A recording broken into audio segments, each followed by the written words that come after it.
Portanto, o agrupamento de duas escolas, de dois agrupamentos, o reagrupamento de dois agrupamentos, ou a integração de uma secundária no agrupamento, significa dispensar um órgão de gestão, dispensar uma secretaria, todos uns serviços administrativos que depois passa a ser servido só por serviços administrativos de uma das escolas, o que significa também a nível de pessoal, não funcionários, trabalhadores administrativos. Eu diria, não talvez a nível de auxiliares, porque infelizmente as escolas estão carenciadas, que tudo junto, se calhar ainda ficam a faltar em alguns casos, não é? Pronto. Mas depois a nível dos docentes, particularmente os do terceiro ciclo do ensino básico, sétimo, oitavo e nono, em alguns casos do segundo também, quando se fundem agrupamentos, o impacto pode ser brutal. Aliás, e esta é a única intenção que o Ministério da Educação tem. E isto não há ninguém que faça gestão nenhuma, porque depois é assim, os agrupamentos, estes mega agrupamentos vão ter estruturas intermédias de funcionamento.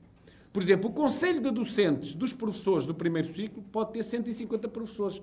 Quando é que reunião de articulação pedagógica se faz com 150 pessoas metidas numa sala? Não se faz nenhuma. Por exemplo, a nível do segundo e terceiro ciclo, os departamentos que hoje existem, por exemplo, das línguas, que têm as línguas todas, ou das ciências, que têm matemática, as ciências físicas, as ciências, tudo isso, ou mesmo das expressões, tem o EVT, a música, o especial, tudo isso junto, podemos estar a falar de reuniões pedagógicas de departamento com 80 ou 90 ou 100 pessoas, ainda por cima, cada uma a falar de uma coisa. O professor do especial, por exemplo, a falar da criança com necessidades educativas especiais que não consegue não sei o quê, e o professor da música a dizer que há lá um que não percebe a pauta. Quer dizer, e o professor, e nas outras a mesma coisa, quer dizer, um professor a falar das aprendizagens de matemática e o outro a dizer que lá na aula das ciências agropecuárias, que é do mesmo departamento da matemática, há lá um problema não sei de quê.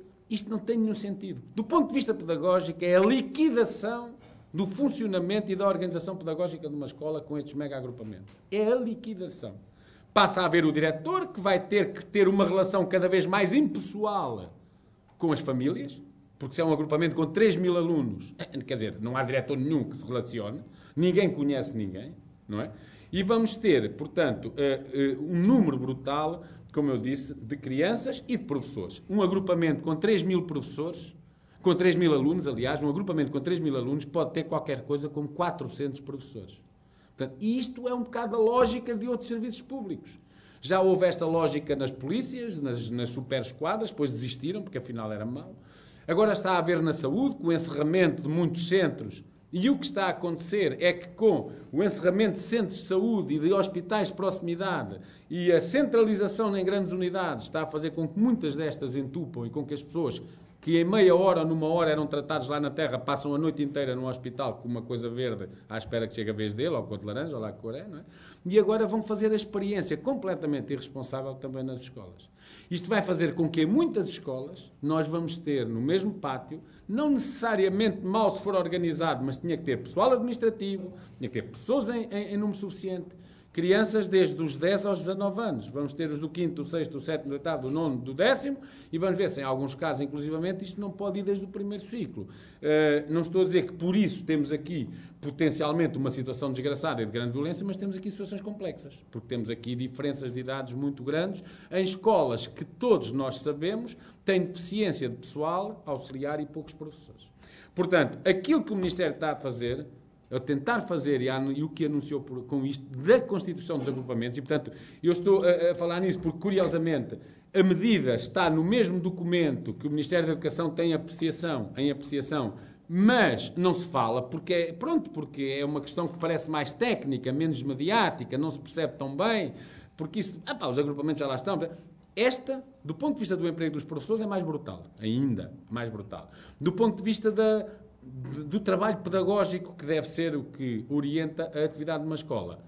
Quer dizer, é a liquidação, porque não é possível, porque ninguém trabalha num sítio com 3.000 alunos, com 400 professores, com departamentos destes. Portanto, aquilo que a FENPROF propõe, também sem termos uma posição fechada relativamente à questão da reorganização dos agrupamentos, aquilo que propomos é que os agrupamentos de escola nunca devam ter mais que, no conjunto dos vários setores, mais que 1.500 alunos.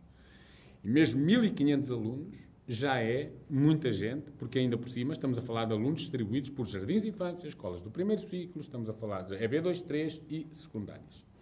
Que nenhuma escola a partir dos 600 alunos, com uma população escolar de 600 alunos, nenhuma escola deve manter-se sem órgão de gestão.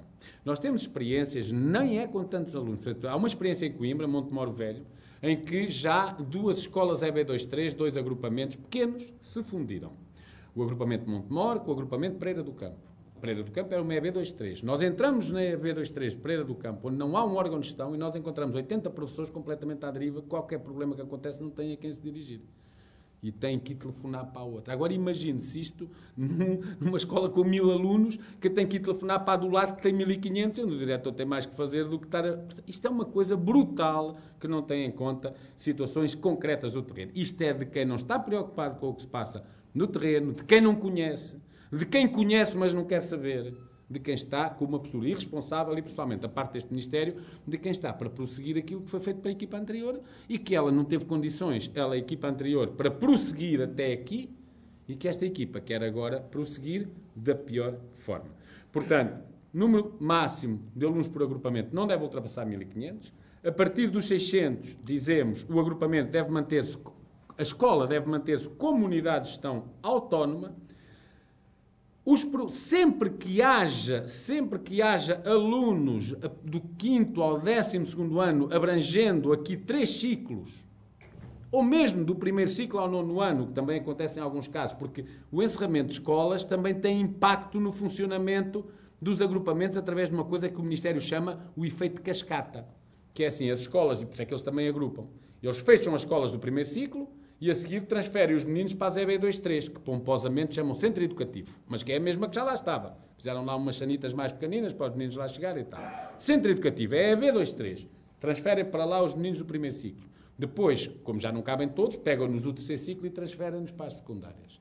Portanto, este movimento de cascata, do primeiro ciclo para as EB23, EB23 para as secundárias, faz com que depois se criem desajustamentos e desequilíbrios até do ponto de vista dos graus, dos níveis etários que convivem dentro da escola. Pronto, isto às vezes tem problemas, do ponto de vista até da violência, no pátio, os pequeninos, que depois aparecem os chamados os matulões e andam lá atrás deles. Isto tem que ser acautelado. Portanto, nós não vamos dizer, porque poderia não ser possível, não pode haver 3 ciclos, primeiro, segundo e terceiro, ou segundo, terceiro e secundário, metido numa escola. Mas onde houver, tem que haver também medidas adequadas do ponto de vista do acompanhamento nos intervalos, por parte do pessoal auxiliar, por parte de técnicos que possam ser eles mesmos orientadores e animadores de atividades de recreio, mas que possam também ter um papel preventivo relativamente a um eventual e possível aumento das situações de violência nestes tempos. Pensamos e defendemos ainda que na educação pré-escolar e primeiro ciclo, principalmente do primeiro ciclo, os conselhos de docentes, a reunião dos professores das escolas do primeiro ciclo para articulação de trabalho entre si, não devem ter mais que 30 elementos. E mesmo assim, 30 pessoas já é um grande conselho de docentes.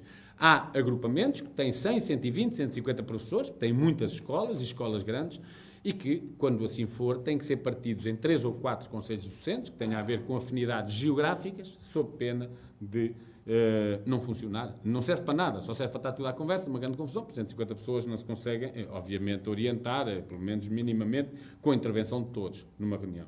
Terminando a dizer que, mesmo em relação a isto, tal como em relação ao encerramento, também em relação a esta matéria, nós pensamos que no agrupamento de agrupamentos ou com secundárias tem que haver parceiros de quem está no terreno. E quem está no terreno são as escolas, através dos seus conselhos pedagógicos. O Conselho Pedagógico tem que dar uma opinião e um parecer favorável ao reagrupamento, à junção dos municípios, porque aqui também vai fazer com que a alteração de escola de muitos meninos haja deslocações a garantir, e das associações de pais. Obviamente, porque as associações de pais, estes são os que estão lá no terreno. Os professores nos seus órgãos pedagógicos, os pais na sua associação, os municípios são quem tem que garantir um conjunto de respostas sociais e socioeducativas. E isto é fundamental.